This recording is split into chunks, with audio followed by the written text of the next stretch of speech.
I forgot something. All right.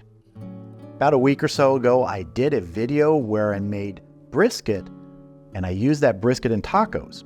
And in that video, when I was building the tacos, I topped it with mango salsa, and I kind of gave it just general thing. Oh, it's got this, this, this, and this in it. Well, I had a lot of people reach out and say, how much? What do you put in it? So I really should have put it in that video. So here is the mango salsa video so everyone knows how to make that mango salsa. But also, this stuff is terrific on everything. It's great on tacos. It's great on like brisket sandwiches. I've put it on hamburgers before.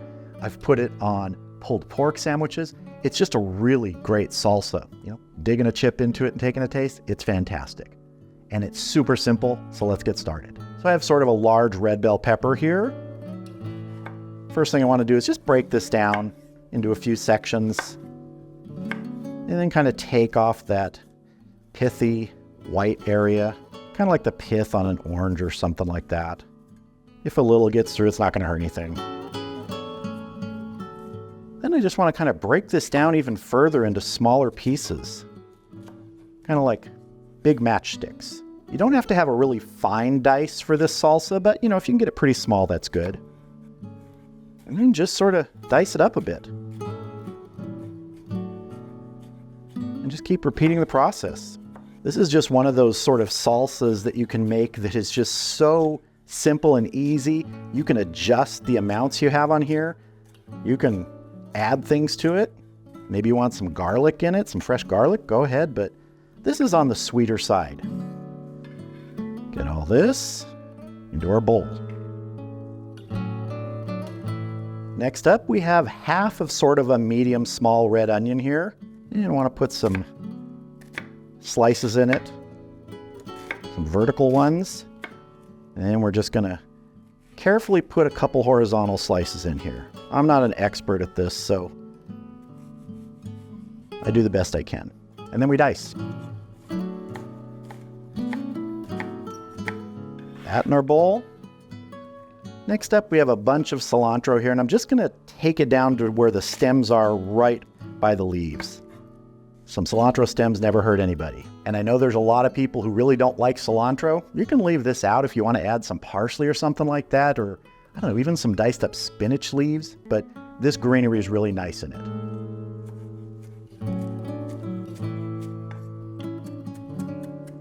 I'm gonna do the rock and chop here.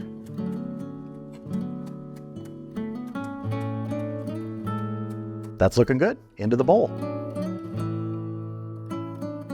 Now for our mango. I'm cheating. I've peeled mangoes to make this before, but honestly, this works just as well, a thing of pre-cut mango pieces. That way you don't have to deal with that weird pit in the center of a mango. This is 16 ounces, so a pound of cut up mango. This is probably 2 to 3 mangoes if you're gonna do it from the actual mango. My mango out here.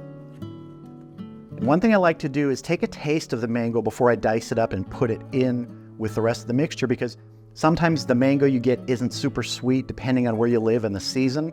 You can always add a little bit of agave syrup to the salsa if you need a little sweetness, but let's see. Oh, that's pretty good. So I'm just gonna get my mango pieces, break them down a little bit, just like we did with the red onion, with the red bell pepper.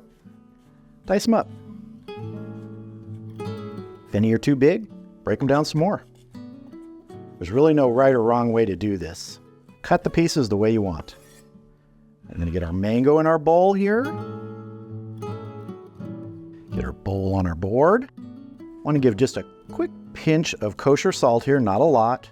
So the liquid component of this salsa, to give it a little bit more than just the juice that's gonna shed off of the mango, is some lime juice, but also lime zest. We're gonna zest this lime into this mixture right here. And I'm just using my microplane. These are great for zesting.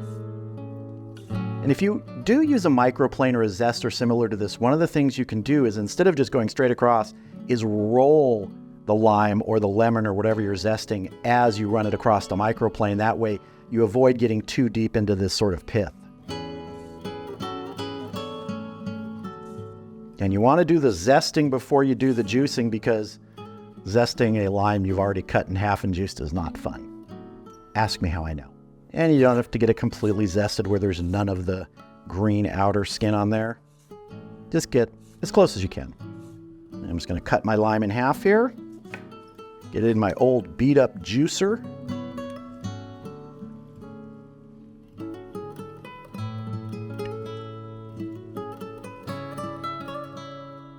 And if after we mix, it seems like it needs a little bit more juice in there, I've got another lime standing by. I just love this salsa, the colors of it, the flavor of it, the smell of it. Let me get just a little taste here to see if we need to adjust anything. It's good, but I want to hit it with just a little bit of agave syrup. Just a little bit. Let's bring a little more sweetness in there. Another quick pinch of salt. Salt and sweet go great together in things like this. Get another little taste here. That is spot on. That is the mango salsa that I used in the brisket for tacos video.